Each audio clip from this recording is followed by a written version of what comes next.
Boa noite. É uma honra ter como participantes professores de boa parte do Brasil.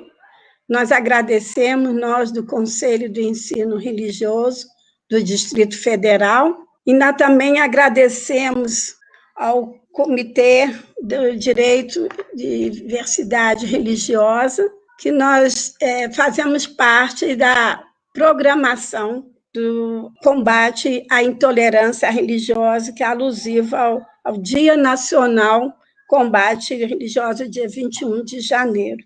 Na programação que iniciou dia 16, sábado passado, Abraçando a Fé e Combatendo a Intolerância, a programação de Elê Axé, que recebeu o apoio do CDDR, da URI, da Comunidade Bahá'í, do Conselho das Igrejas Cristãs do Brasil. E hoje, nós do CONE estamos aqui para trabalhar e refletir sobre a situação do ensino religioso do Brasil. Então, no primeiro momento, eu vou fazer a apresentação que é o CONE, e em seguida o professor Ricardo estará conosco dando alguns detalhes. Depois passaremos para a mesa, duas mesas, onde vamos debater com mais calma. Então, nós vamos agora à apresentação do slide. O Conselho de Ensino Religioso do Distrito Federal é uma associação civil apartidária, sem fins lucrativos, formado por instituições religiosas com sede no Distrito Federal, fundada no dia 3 de maio de 2010. Nós temos como fundadoras as instituições Associação Cultural Israelita de Brasília, Associação das Famílias para a Unificação e a Paz Mundial, Assembleia Espiritual Nacional dos Bahá'í do Brasil, Centro Budista Tibetano, Centro Eclético de Fluente Luz Universal Alfredo Gregório de Melo, o Conselho dos Pastores Evangélicos do Distrito Federal, Federação Espírita Brasileira, Sociedade Teosófica no Brasil, Templo Budista Ansai de Brasília, Centro Ramakrishna Vedanta Brasília, a União das Religiões Unidas, a URI, conhecida entre nós. E a nossa finalidade do CONE é estimular e defender o direito à liberdade de consciência e confissão religiosa para tentos estimular e defender o direito à liberdade de consciência, confissão religiosa, bem como o direito ao ensino religioso escolar, como parte da formação básica e integral do cidadão, constituindo-se, para tanto, um órgão a serviço do ensino religioso no Distrito Federal, de acordo com a legislação pátria vigente, colaborando com o sistema de ensino na definição dos conteúdos pertinentes ao ensino religioso, zelando por sua observância em todo o Distrito Federal.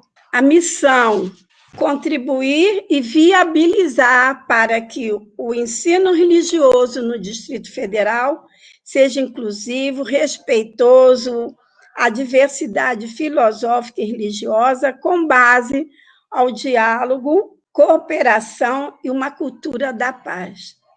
A nossa visão: ser reconhecido de direito e de fato, até 2020, que não foi possível a gente dar esse andamento devido à pandemia, como referência no apoio ao ensino religioso no Distrito Federal. E os valores: tolerância, respeito, colaboração, amorosidade, responsabilidade. Temos o amparo legal na área federal, na Lei de Diretrizes e Base da Educação, na LDB, da Lei 9.394, de dezembro de 96, no artigo 33, parágrafo 2º. E na área distrital, no GDF, a Portaria 424, de dezembro de 2018, o nosso reconhecimento. Os objetivos gerais da orientação pedagógica, o ensino religioso na perspectiva, orientar pedagogicamente, implementação de componente curricular do ensino religioso como parte integrante da formação básica, democrática e cidadã no ensino fundamental, no ensino médio, na rede pública de ensino do Distrito Federal, respeitando a diversidade religiosa e cultural do Brasil. E os específicos, reafirmar o ensino religioso como componente curricular de oferta obrigatória e matrícula optativa. Matrícula optativa no ensino fundamental e no ensino médio, conforme está na LDB e na Lei Orgânica do Distrito Federal.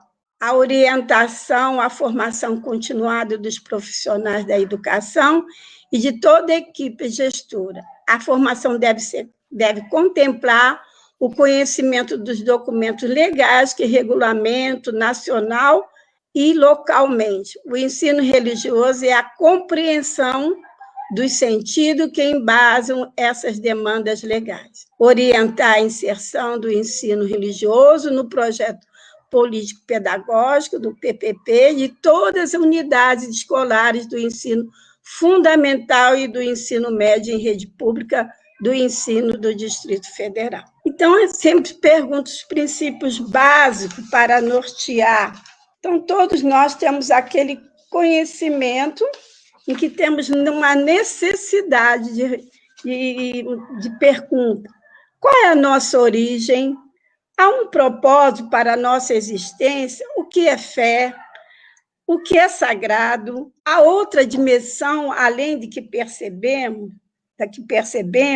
Somos seres interconectados espiritualmente? Quais são os nossos reais poderes? Há valores necessários para a nossa convivência em sociedade? Então, o ensino abrange todos esses questionamentos para a formação do nosso aluno na rede pública do Distrito Federal. Diante disto, nós temos, assim, a grata satisfação de que a colaboração da Universidade Católica, que nós conseguimos realizar em 2019, outros eventos foram já realizados, mas nesses últimos anos, nós destacamos uma roda de conversa que foi realizada no dia 13 de junho, em parceria com a Universidade Católica no campus da Asa Norte, com uma colaboração enorme da professora Marta Helena de Freitas, onde nós tivemos oportunidade de refletir sobre a educação, a religiosidade e a espiritualidade na perspectiva do contemporâneo, um desafio. E nesse momento, nesse evento, conseguimos reunir segmentos religiosos, como o do Bahá'í, espírita, evangélico, católico, afro-brasileiro, budista, num clima de harmonia e de compreensão.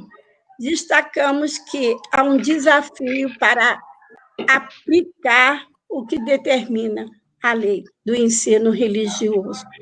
Então, nós tivemos também, em agosto de 2019, o primeiro encontro de ensino religioso da rede pública do Distrito Federal, em parceria com a Secretaria de Estado de Educação, com a Diretoria de Direitos Humanos e Diversidade Religiosa. Foi, assim, um momento de falar sobre a normatização e as práticas pedagógicas para esse ensino. Então, só temos que agradecer, mas o desafio é muito grande, principalmente quando toca na intolerância. Eu vou pedir a liberdade de fazer uma leitura de que a professora Deise deixou para nós aqui, mandou num texto, como colaboração, que ela dá um destaque sobre a necessidade do ensino religioso. Ela destaca que o conhecimento da diversidade religiosa vai proporcionar num espaço em que, na escola, podemos conhecer as variedades de prática, uma vez que, não sendo lugar exclusivo de qualquer prática, é possível transmitir o conhecimento de todas. Só o conhecimento de cada uma possibilitará haver respeito por todas.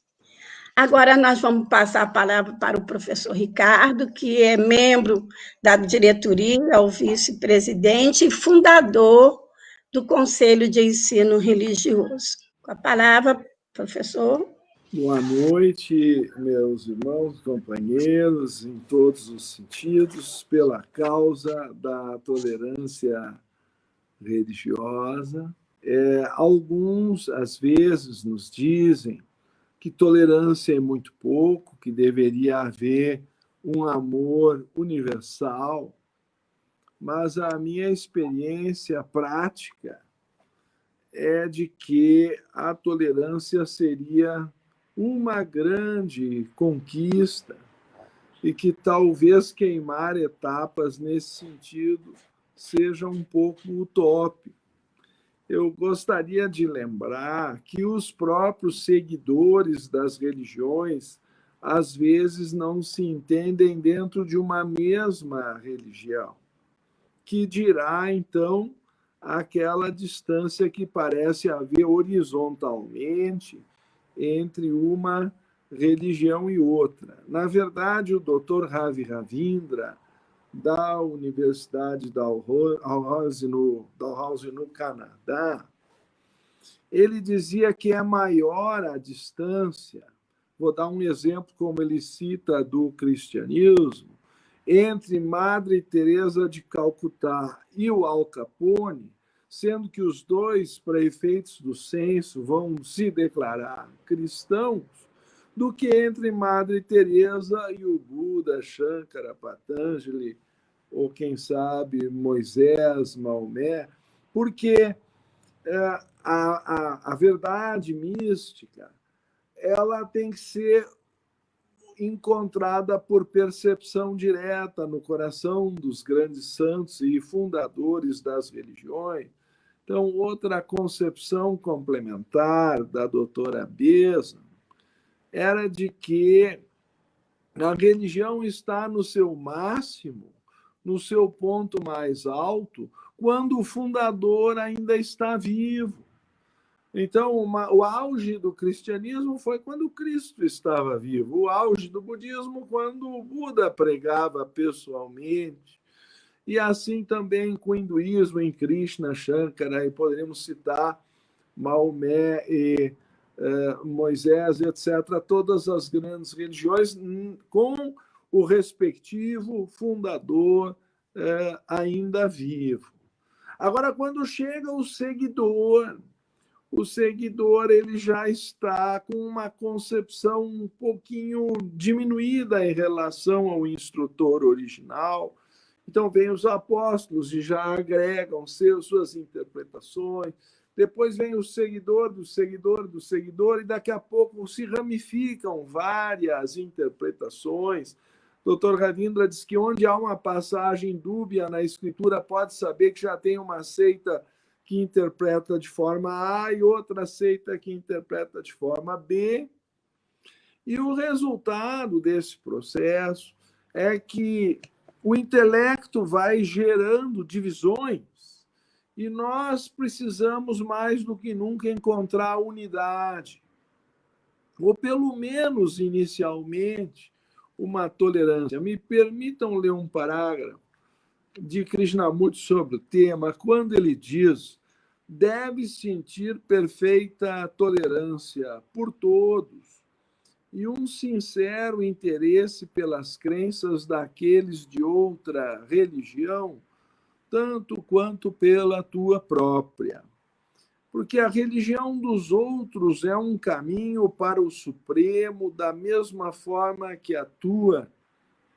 E para auxiliar a todos, deves a todos compreender. Então, na minha tese sobre o Yoga Sutra, eu tento defender em ciência da religião o caminho do autoconhecimento como uma ciência. Essa é a tese da percepção direta, ou seja, que Deus pode ser percebido, ou que pelo menos os grandes fundadores tinham essa percepção direta.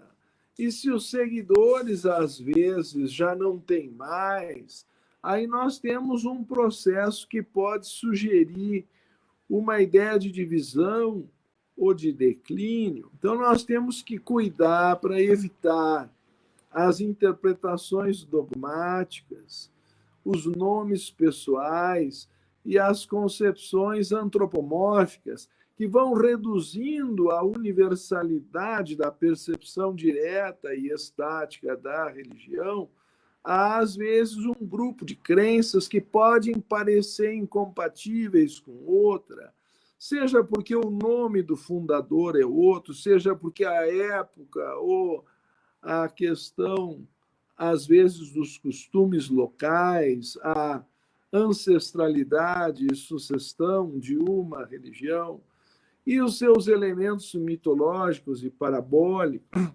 mas até ritualísticos, mas o essencial que seria a experiência mística da unidade é que, de fato, seria o caminho que poderia aproximar as diversas religiões. Então, talvez num nível até mais parabólico mesmo, compreensível talvez até para uma criança, eu costumo adaptar a ideia da Bhagavad Gita, da Ashvata, da árvore invertida, dizendo que cada religião pode ser vista nessa analogia como a folha de uma grande árvore. Mas todas as folhas recebem essencialmente a mesma seiva. O que não quer dizer que as folhas sejam iguais, porque uma pode ser mais idosa do que a outra, uma já está um pouco mais exposta e ressecada, a outra, quem sabe, muito idealista, recém brotando na primavera. Então, nós temos religiões mais ancestrais, outras mais renovadoras. Eu não estou aqui entrando na questão comparativa, e sim usando da comparação para defender que elas todas têm uma seiva comum, elas estão nutridas por uma experiência que pelo menos o fundador teve de união direta com a divindade, que trouxe então assim aquela inspiração por seu meio como fundador de uma visão inspiradora para os homens que às vezes se encontram em sofrimento no vale de lágrimas que alguns chamam a vida humana, peregrinando nas regiões da transitoriedade em que o corpo cedo ou tarde acaba se decompondo. Então, a busca de uma experiência mística de transcendência do sofrimento humano é essencialmente o coração da religião, e o resto são rituais e crenças agregados à fixação, talvez, dessas inspirações através de máximas, escrituras e formulações parabólicas, mitológicas e simbólicas. Se nós conseguirmos, assim, recuperar a percepção do aspecto essencial que nutre todas as religiões, que é a mesma seiva que, cedo ou tarde, vai ser o nutriente de cada folha dessa grande árvore divina. Eu acho que nós podemos ver todas as religiões como caminhos para o Supremo, como acabamos de citar há pouco.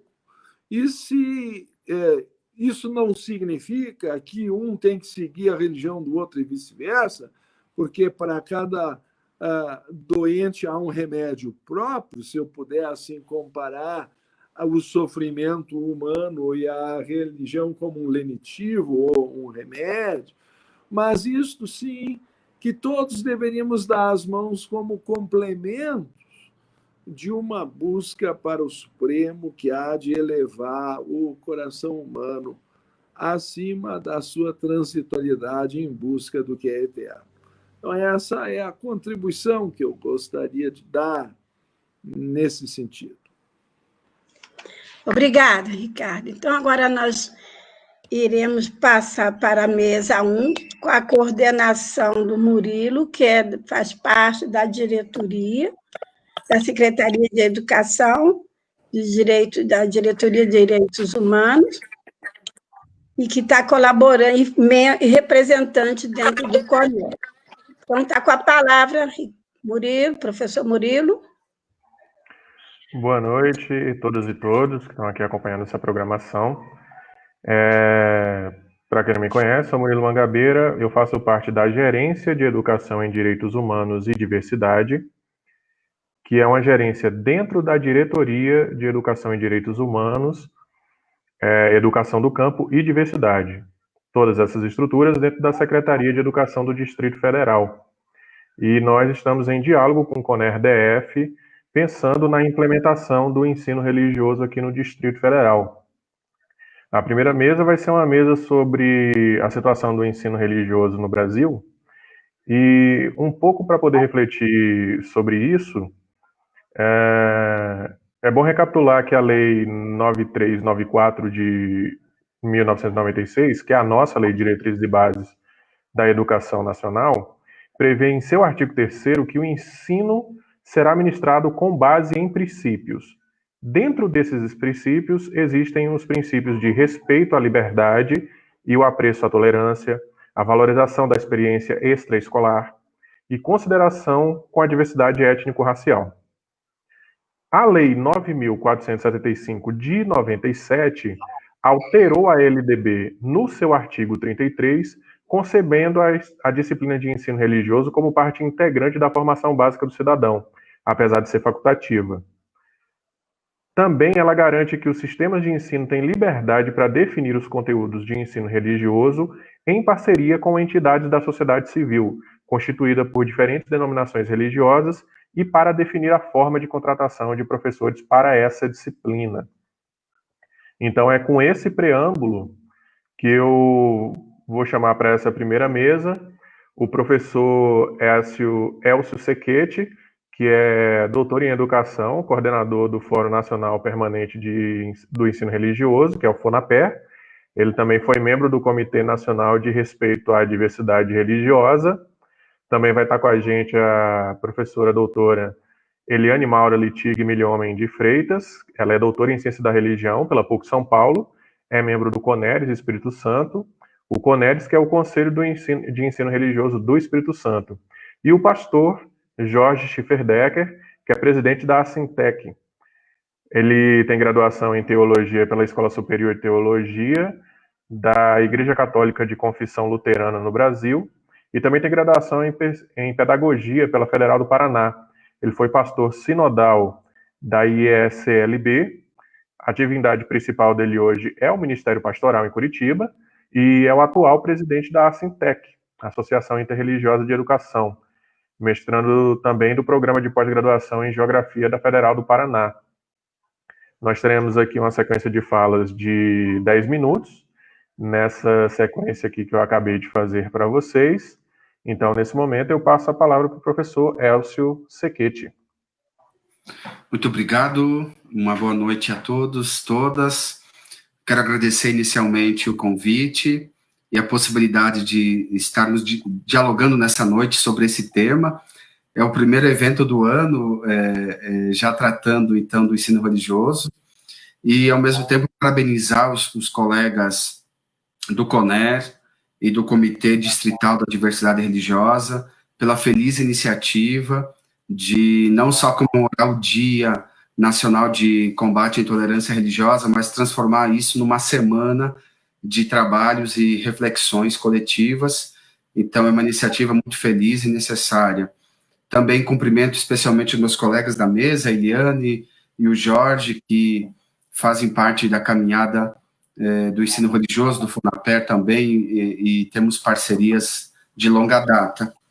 Bom, no tempo que tenho, de 10 minutos, o tema dessa mesa, a situação do ensino religioso no Brasil, ela demanda maior tempo, e até porque é uma questão complexa, e fico feliz que tenho mais dois, portanto, colegas que me ajudarão nessa tarefa de tentar contextualizar a situação do ensino religioso em nosso país.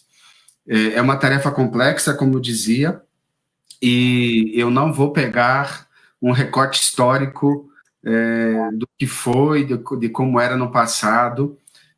Basta, eu quero aqui situar os últimos 25 anos, que, de algum modo, de 95 a 2020, são 25 anos que também comemoramos ano passado, de aniversário de fundação do FONAPER.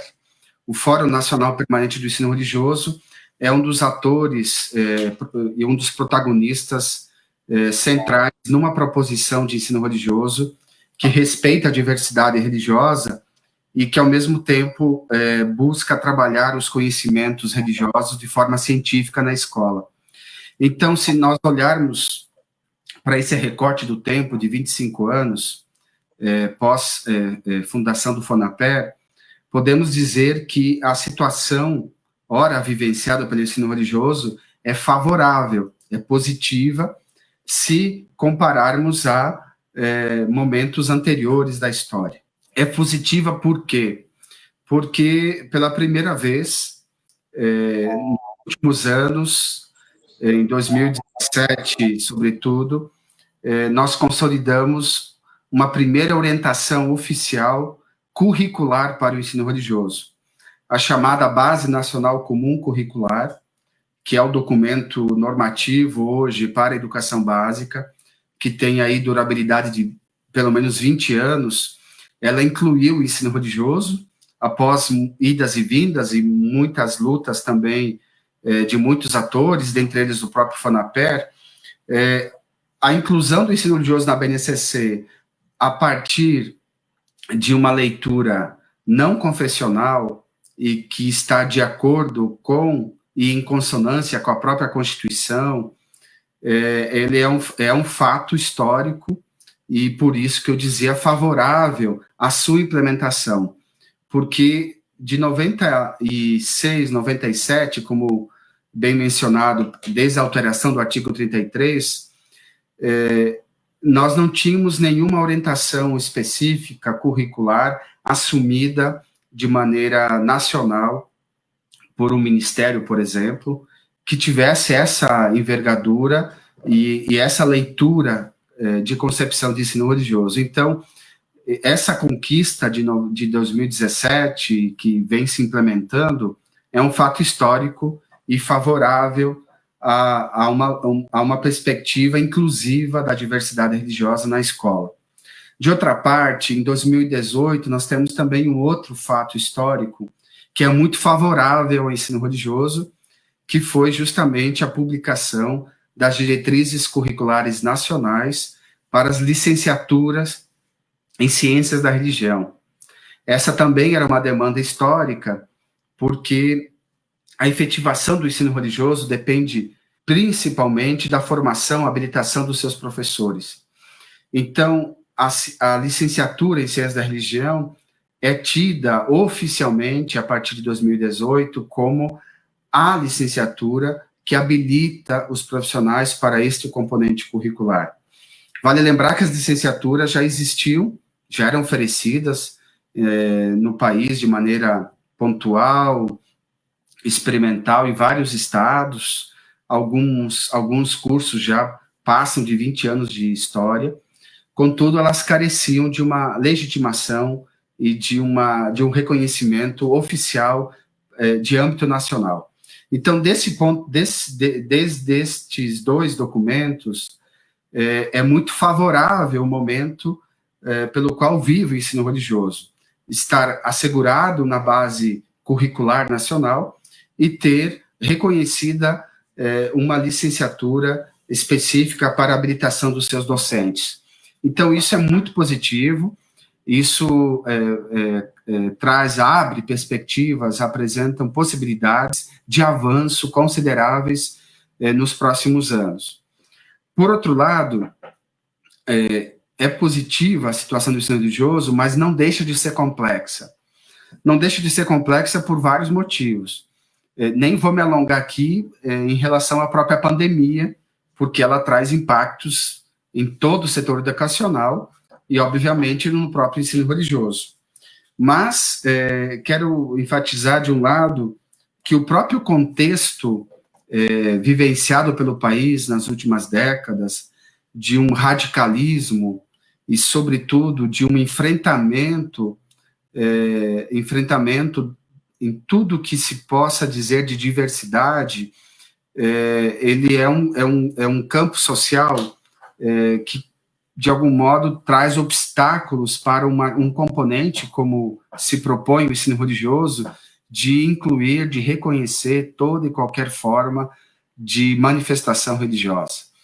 Então, esse radicalismo social, que é político, que se dá também no futebol, que se dá nas diferentes esferas sociais, também tem na religião aqui um recrudescimento, portanto, de posturas negacionistas, de posturas intolerantes, e não por acaso estamos aqui comemorando, ou melhor, debatendo caminhos viáveis para combater a intolerância que tem crescido nesse cenário. Então, esse é um obstáculo concreto, sim, porque não raras vezes professores de ensino religioso são intimidados pelo gestor, por outros colegas, por familiares, por trabalharem algumas matrizes religiosas. Há um cerceamento da prática docente.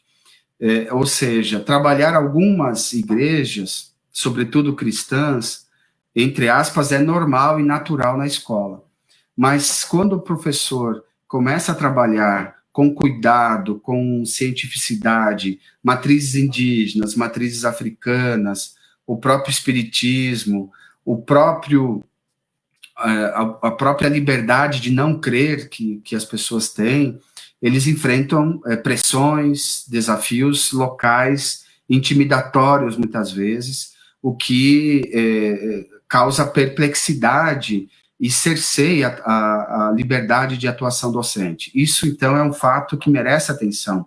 Eu estou aqui me recordando, por exemplo, me referindo a um acontecimento recente, do final do ano, no qual uma professora aqui de Santa Catarina, ela teve sua aula virtual gravada e recortada por por uma família, e esta transmitiu para um deputado estadual que pôs esse vídeo nas suas redes sociais, e pelo fato dessa professora trabalhar de maneira aberta, isenta e não favorecer o cristianismo exclusivamente, ela foi atacada de comunista, de esquerdista, de contrária aos valores cristãos, enfim, ela sofreu uma intensa campanha de difamação, e isso, infelizmente, se repetiu em Curitiba, porque a gente, como nós temos conhecimento, e é um problema que está aí na conjuntura atual.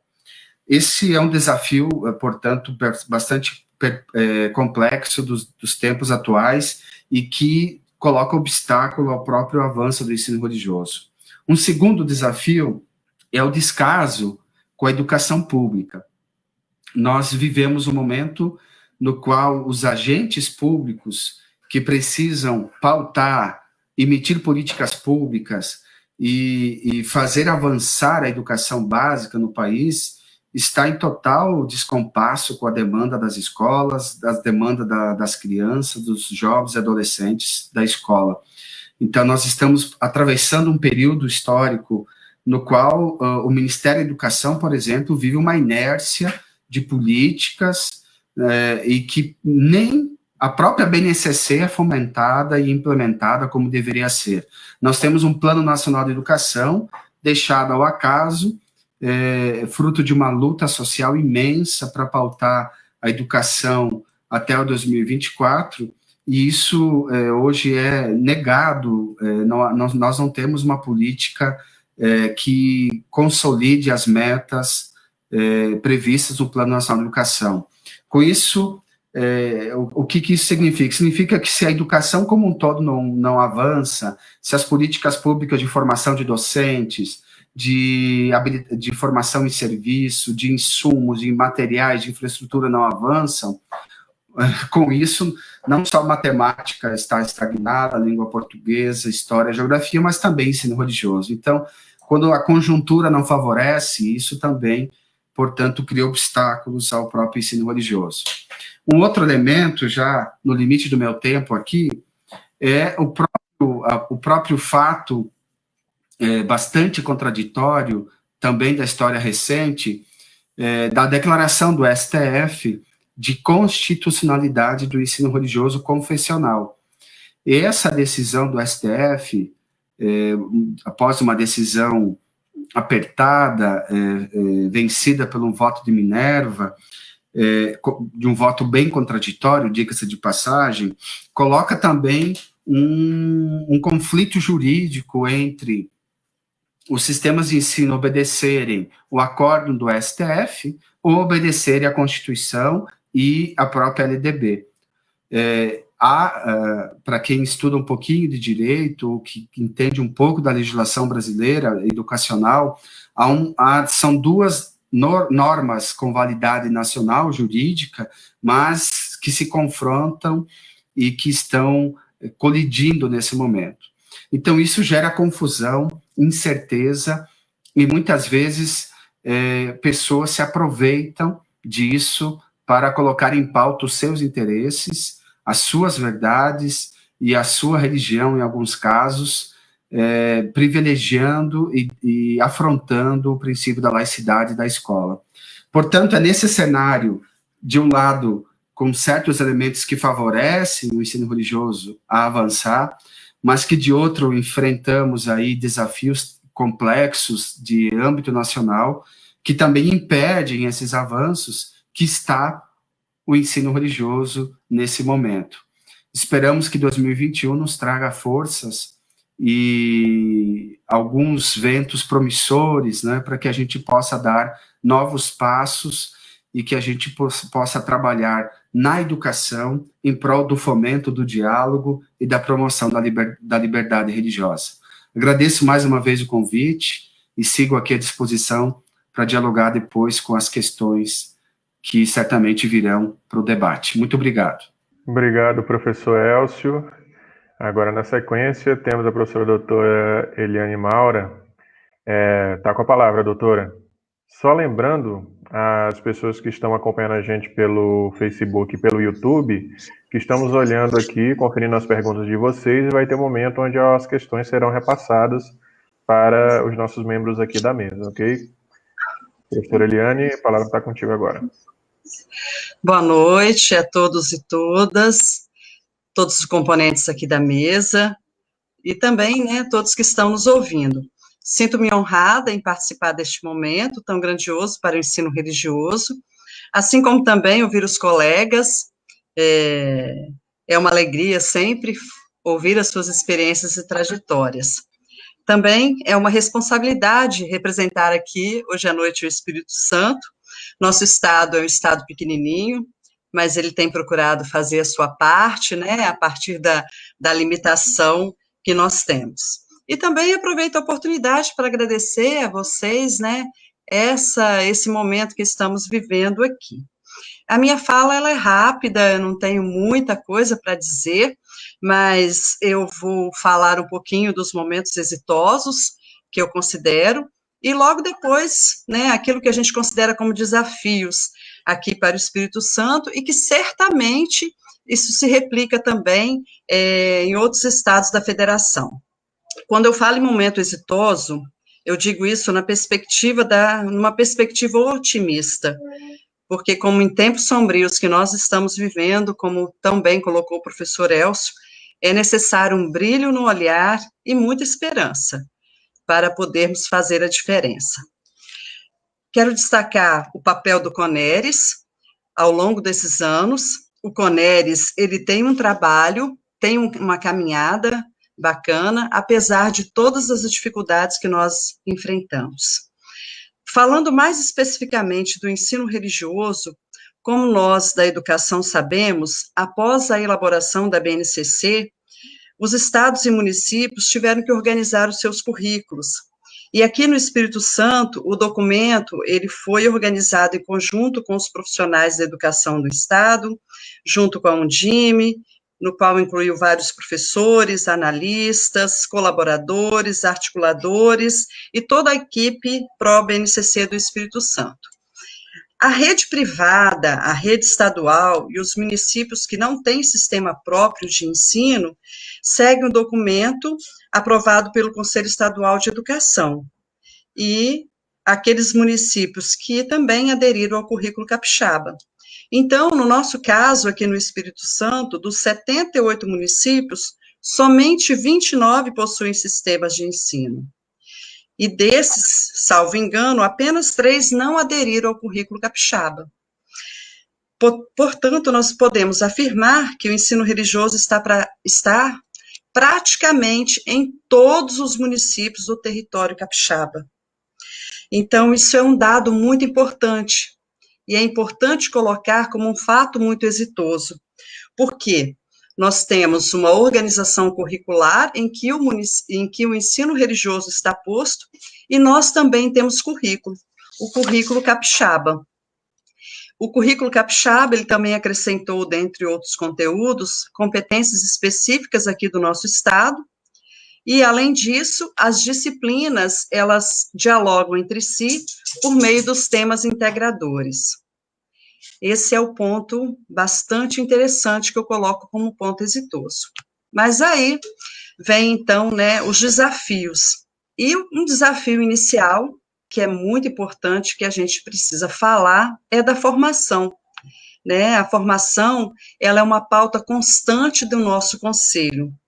Por isso, nós temos feito muitas tentativas junto à Universidade Federal do Espírito Santo, mas ainda sem sucesso.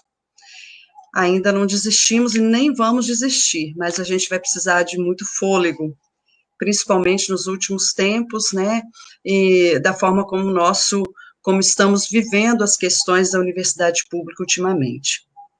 Em contrapartida, é importante dizer que nós temos uma instituição capixaba do setor privado, que é a Faculdade Unida, que no ano de 2020 iniciou o curso de graduação em Ciências da Religião.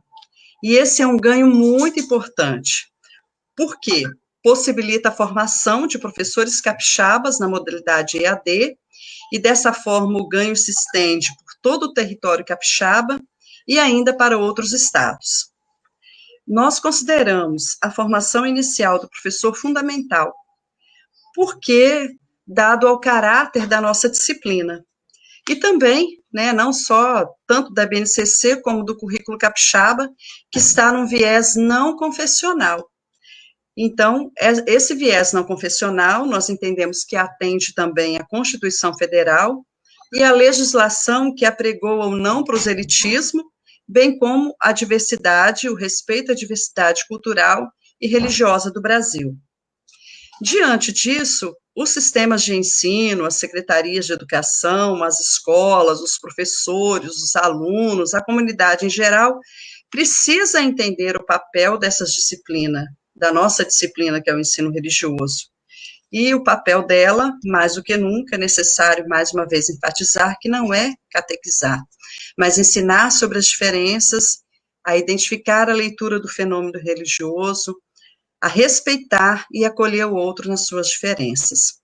Dessa forma, o componente curricular do ensino religioso será, então, um agente importante para disseminar as intolerâncias presentes na diversidade, na sociedade. Dentre elas, nós consideramos também a diversidade religiosa. A escola, por meio dos seus agentes educativos, e aqui nós tratamos, então, do professor e da disciplina do ensino religioso, devem aprender a conviver com as pessoas. Então, a máxima do relatório da Unesco é muito importante na disciplina do ensino religioso, né, onde está posto os 4 pilares da educação: aprender a ser, a fazer, a conhecer e a conviver. Este é o espírito da disciplina. Nós só vamos ter uma sociedade mais harmônica se nos dispusermos a aprender a ser, a fazer, a conviver e a conhecer. E, para tanto, o ensino religioso é um locus privilegiado para essa máxima. E, além dessa máxima, nós temos também a de Nelson Mandela, que se aplica tão bem também na disciplina do ensino religioso. Como disse Mandela, se é ensinado aos indivíduos a odiar, por que não podemos ensiná-los a amar? Então, esse é um ponto bastante importante para nós, que é a formação inicial. Mas, além da formação inicial, outra questão bastante importante é a formação continuada. E aí, nesse sentido, enquanto conselho, nós temos procurado insistir, fomentar, discutir, conversar com os sistemas de ensino, com as secretarias de educação, e da forma como nós podemos, nós temos mobilizado momentos importantes para isso. Agora, esse fomento da formação continuada, a gente precisa se lembrar que ele está previsto na LDB. E aí as políticas públicas, elas precisam colaborar conosco para tanto. Bernadette Gatti, que estuda a pesquisa e pesquisa sobre essa formação, a formação de professores, fala da carreira de professores, da questão das condições de trabalho. E aí, quando nós chegamos para o ensino religioso, a gente considera, assim, um agravante maior, dada a sua facultatividade no âmbito escolar. E ainda nós temos outra questão, que são os poucos estudiosos da disciplina nos sistemas de ensino e nas secretarias de educação. É interessante, e aí eu vou citar um fato curioso que aconteceu uma vez, conversando com uma presidente da Undime, aqui no Espírito Santo. Ela disse assim, com muita espontaneidade, para o nosso conselho, que a escola tem muitos problemas, muitos perrengues, e que, então, o ensino religioso vai ficando para depois. E aí a gente, né, se depara novamente e pensa, nossa, por que a nossa disciplina tão importante para a formação dos alunos, ela vai ficando para depois? Muito bem. Um outro desafio que nós temos é a implementação do ensino religioso nos municípios que até então não ofertavam a disciplina. E, no caso, aqui no Espírito Santo, nós temos alguns também, né? Eu sei que já deu tempo, rapidinho aqui, né? E aí as secretarias de educação, elas precisam fazer também a sua tarefa de casa. E aí, novamente, nós precisamos fomentar, discutir, conversar. E veio a questão também da pandemia. E a pandemia, ela atrapalhou um pouco o esquema aqui, não só do Espírito Santo, como colocado em todo o Brasil. Mas eu queria citar um fato curioso, e assim, muito interessante, eu vou colocar como exitoso também. Pelo menos aqui na nossa realidade, nós vimos a importância do professor do ensino religioso, para tratar das questões socioemocionais, da dignidade, da saúde mental, da valorização do ser humano, que talvez anteriormente era algo tão mais imperceptível. Isso foi possível também, algo que a pandemia nos trouxe.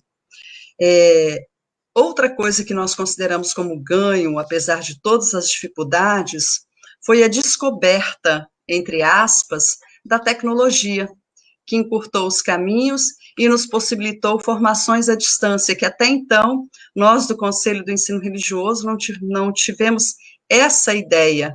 E um movimento é isso que está vivendo, que nós estamos vivendo agora. E nós fizemos isso com os professores e estamos fazendo mais. Então, assim, acredito, né, que nós estamos vivendo um momento novo e estamos nos envolvendo numa nova realidade que, apesar de necessária, ela também é muito potente. Então, assim, agradeço, né, esse momento. Sei que é muito rápido a conversa da gente, mas eu queria deixar uma frase do Tiago Melo, quando ele diz assim: não tenho um caminho novo, o que eu tenho de novo é o jeito de caminhar. E é isso que nós estamos aprendendo agora. Nós precisamos aprender a caminhar de uma forma diferente e fazer a diferença nos nossos conselhos também. Obrigada. Obrigada, professora Eliane Maura Littig. Agora passo a palavra para o pastor Jorge Schifferdecker. Pastor, o senhor está com a palavra. Também quero agradecer a oportunidade de poder compartilhar com vocês um pouco da nossa experiência aqui do Paraná. Também cumprimentar a comissão organizadora dessa semana. É realmente uma iniciativa importante. Então, de parabéns vocês aí. A Sintec é para ser o CONER do Paraná. E então a Sintec tem esse nome porque ela é um CONER de longa data. Já iniciou quando o ensino religioso ainda era de caráter confessional. E então a iniciativa de alguns religiosos do universo cristão, de pessoas muito abertas para o diálogo, o reverendo presbiteriano, o bispo católico, o pastor luterano,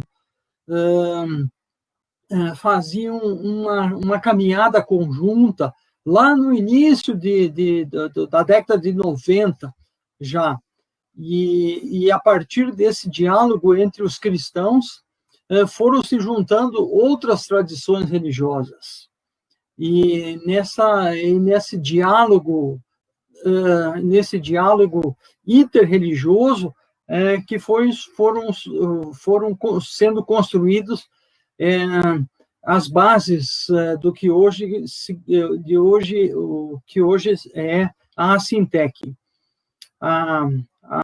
A Sintec tem 17 tradições religiosas que fazem parte da associação, das 4 matrizes religiosas, e desde a década de 90, a Sintec conta com convênios com os sistemas de educação.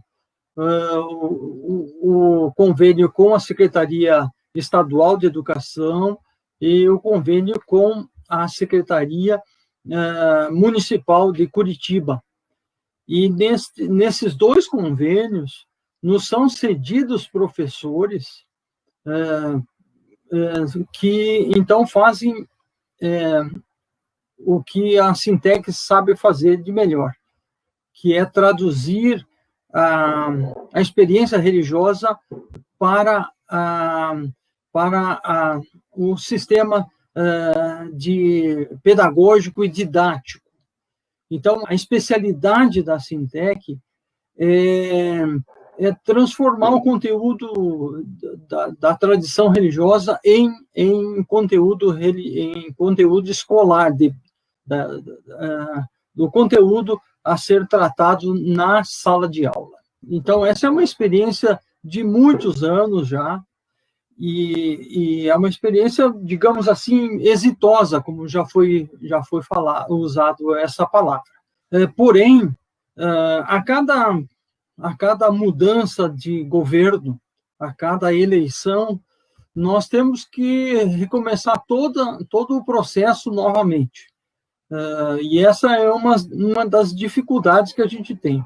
Então, a gente tem uma caminhada de vários anos, de 40 mais anos de diálogo entre as religiões e as tradições religiosas.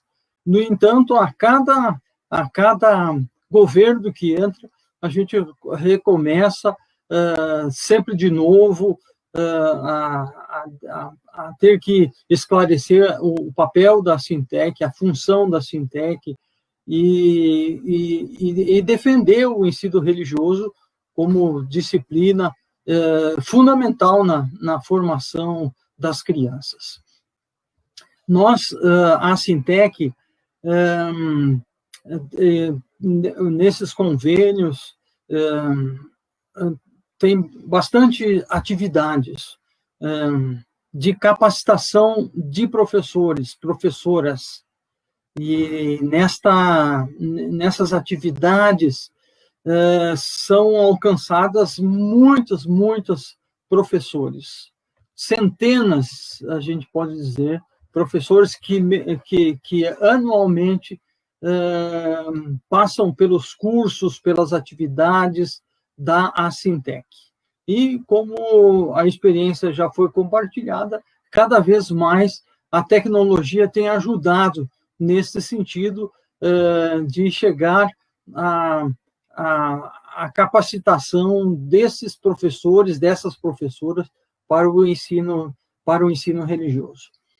E é nessa experiência, nesse contato com os professores e as professoras, é que a gente tem a gente entende que é um valor importante da Sintec. A gente consegue, através desses professores de ensino religioso, muitos desses professores, dessas professoras não teriam ou não têm aquela capacitação que seria, digamos assim, adequada para o ensino religioso propriamente dito, mas encontram na Sintec o apoio, a orientação que são importantes para a prática pedagógica no dia a dia dos professores. A gente tem atividades, a Sintec promove atividades de capacitação, cursos, seminários, mas também atividades onde o diálogo interreligioso acontece. A Sintec realiza, portanto, por exemplo, o café interreligioso, onde reúne as tradições religiosas para um diálogo com os professores.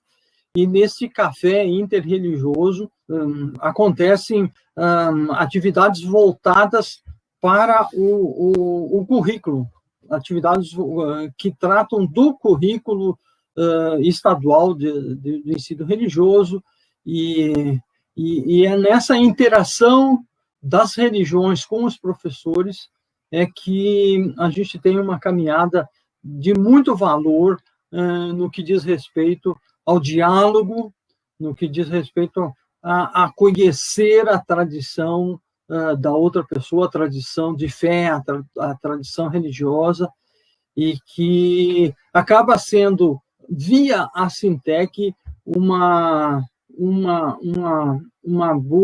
um importante espaço de diálogo e de tolerância religiosa. Então, o objetivo principal da Sintec é a capacitação propriamente do professor, da professora, para que possam eles desenvolver as suas atividades no chão da escola. Mas agrega-se a esse processo o diálogo interreligioso e o conhecimento mútuo das tradições religiosas. É uma experiência bastante valorosa e que confere à Sintec um reconhecimento bastante grande no que diz respeito ao diálogo com os sistemas de ensino. Tanto é que a cada gestão que passa o município e o Estado, gestão política, a Sintec sempre encontra espaço para renovação dos convênios e sempre temos essa parceria entre as religiões e o sistema de ensino, de tal forma que a Sintec conta hoje com 4 professores cedidos 2 professores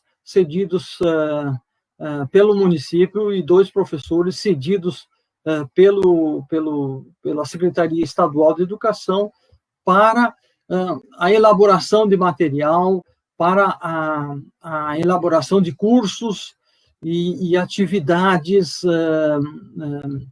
que vão ajudar os professores no desempenho da sua tarefa do ensino religioso. Portanto, é uma caminhada bastante longa da Sintec e, ao mesmo tempo, ela também experimenta as mesmas dificuldades que já foram compartilhadas aqui. A cada época, a cada período, a gente experimenta desafios diferentes e quase sempre o ensino religioso é deixado em segundo plano e aí a gente tem que fazer as articulações políticas no sentido, digamos assim, amplo da palavra, as articulações políticas, buscando esse diálogo com o sistema de ensino e nesse diálogo com o sistema de ensino a gente consegue muitas vezes recuperar espaços que são perdidos no dia a dia da educação. Então, é sempre um processo de avanço e retrocesso, avanço e retrocesso. E nesses avanços e retrocessos, a luta tem que ser constante. Não dá para... A experiência da nossa caminhada aqui é que precisamos estar atentos constantemente para que o ensino religioso não seja esquecido em meio a todas as dificuldades que vivemos no mundo educacional brasileiro. Então, entre esses avanços e retrocessos, a gente tem muitas alegrias no encontro com as outras tradições religiosas, com os outros agentes, com as outras denominações religiosas. Há uma aprendizagem muito grande, uma aprendizagem mútua, onde as pessoas que estão envolvidas, as autoridades religiosas, os representantes religiosos, que saem ganhando bastante, porque esta aprendizagem é muito grande. E esta prática de traduzir o fenômeno religioso para o processo acadêmico, para a disciplina acadêmica, para o conteúdo pedagógico e didático-pedagógico, assim, a especialidade da Sintec. E a gente tem muitas alegrias nesse sentido, tem muitas vitórias nesse sentido, e muito material, inclusive, que está à disposição no site da Sintec, que significa material riquíssimo, especialmente para o professor, para a professora que está no chão da escola. Seria isso que eu tinha para compartilhar. Muito obrigado por essa oportunidade. Bom, obrigado, pastor Jorge. A gente teve aqui umas poucas interações aqui no chat, tanto pelo Facebook quanto pelo YouTube. Vou tentar fazer aqui uma pergunta para cada, e eu acredito que o tempo ali de por volta de 3 minutos ali possa ser interessante para poder fazer as perguntas. Óbvio que algumas perguntas a gente sabe que são complexas demais, não é um seminário que realmente dá conta de tudo sobre o ensino religioso no Brasil, mas é a tentativa de estabelecer um diálogo justamente no contexto atual, onde as nossas comunicações se dão muito de forma virtual por conta da pandemia. Uma pergunta para o professor Elcio, diz assim, por que a legislação não previu que o ensino religioso fosse obrigatório? É a pergunta da Natália Gendanken, não sei se pronunciei direito, pelo YouTube para a gente. Posso responder, Murilo? Ótimo. Então, Natália, essa é uma pergunta que a gente só responde com base um pouco na história. Quando você fala na legislação, em primeiro lugar eu lembro da Constituição. Então, a nossa Constituição em vigor ela é de 88. Até essa data, na história da educação brasileira, nós não tínhamos, entre aspas, uma terceira via. O que se tinha era o quê? Era uma experiência católica por alguns séculos, e nas últimas décadas do século passado, uma experiência mais ecumênica em algumas regiões do país. Nós não tínhamos até então uma experiência intra-religiosa ou supra-confessional para que os legisladores pudessem introduzir na Constituição. Então, o debate ele é o mesmo lá do Império, que se reproduz durante toda a República, entre ter ou não ter ensino religioso. E aí os legisladores acabam também por conta de uma pressão de uma emenda popular que foi feita, que teve a segunda maior quantidade de assinaturas na Constituinte, enfim, os legisladores incluem ensino religioso na Constituição e deixam a matrícula facultativa para contentar aqueles que são contrários a esse ensino religioso, que até então era confessional. Não por acaso, a primeira versão do artigo 33 da LDB também mantém ensino religioso sem nos cofres públicos de matrícula facultativa de caráter confessional ou interconfessional. Somente em 97 é que nós temos uma alteração da natureza do ensino religioso, que é uma alteração única na história. Porém, a lei menor não pode alterar a maior, e aí o facultativo está mantido na Constituição. Então, para tornar o ensino religioso obrigatório, ou até mesmo para mudar o nome do ensino religioso, que vez ou outra alguém sempre sugere, nós temos que alterar a Constituição. Para alterar a Constituição, vocês sabem que é um movimento político, tem que ter uma PEC, tem que aprovar pela maioria dos deputados num primeiro momento e depois novamente no segundo momento. E a gente avalia que nós não temos força política nesse momento para cogitar uma mudança dessa natureza.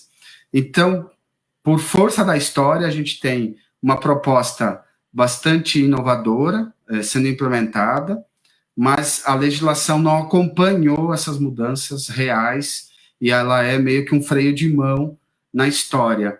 Mas a gente, enfim, precisa pautar isso para o futuro. Então, temos muito que fazer também em termos normativos aí de provocar avanços constitucionais na própria LDB. Obrigado, professor Elcio. Temos uma pergunta aqui também para a professora Eliane Maura Littig, que também é da Natália Gendanken, que também pelo YouTube. Qual é a estratégia usada para integrar o ensino religioso na maioria dos municípios do Espírito Santo? Boa noite, Natália. A sua pergunta é uma pergunta também não muito fácil para responder. Nós não temos, assim, um acesso direto aos municípios, né? E aí, eu diria assim, o que pode ajudar a integrar o ensino religioso é a formação inicial, é a formação que nós tanto queremos e que nós colocamos aqui. A formação continuada também é importante, as pesquisas, as produções, os encontros, os fóruns.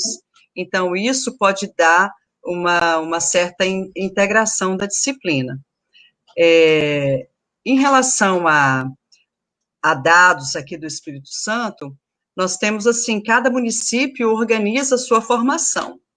E aí, nos municípios é feito um trabalho de formação continuada. Então, esse é um outro desafio, né?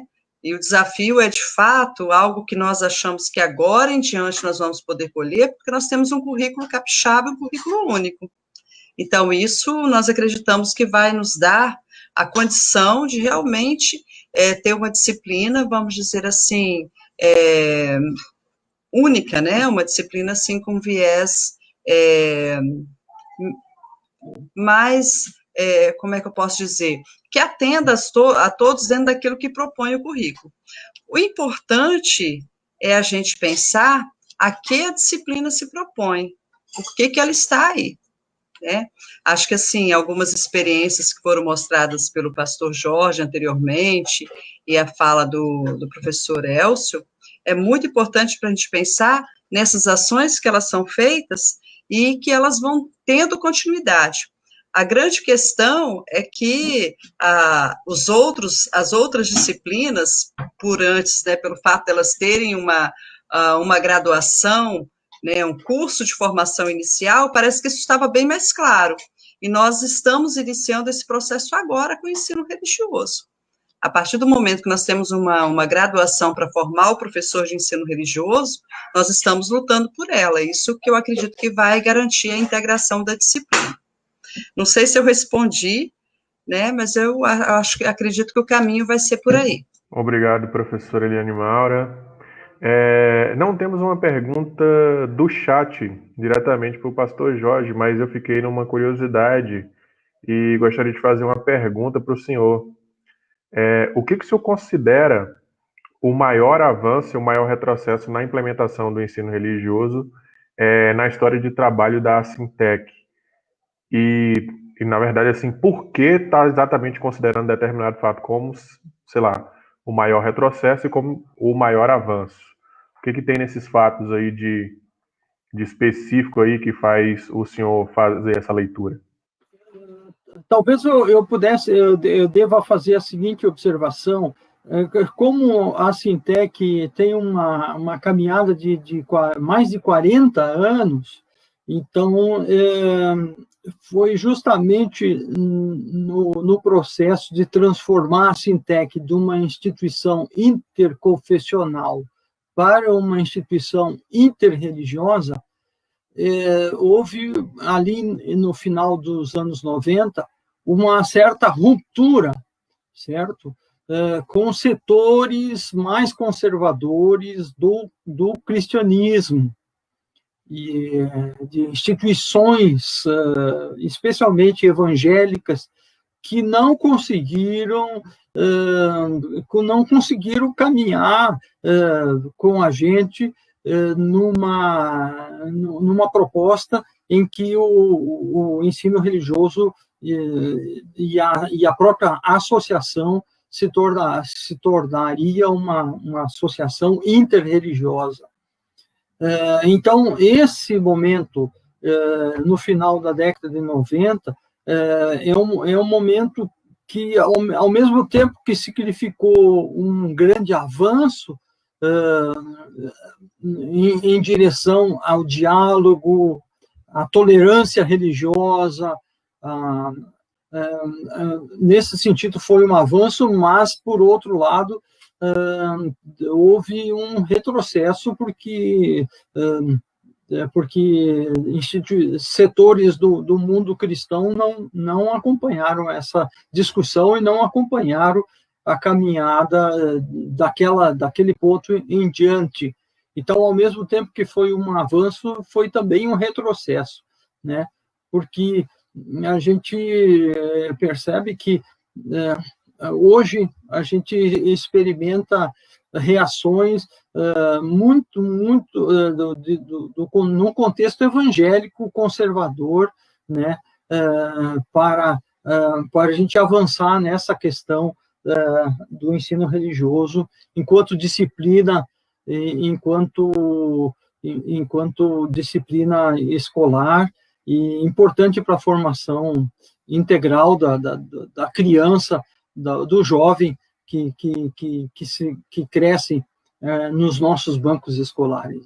Obrigado, pastor, pela resposta. Obrigado a todos vocês que puderam estar aqui com a gente nessa primeira mesa.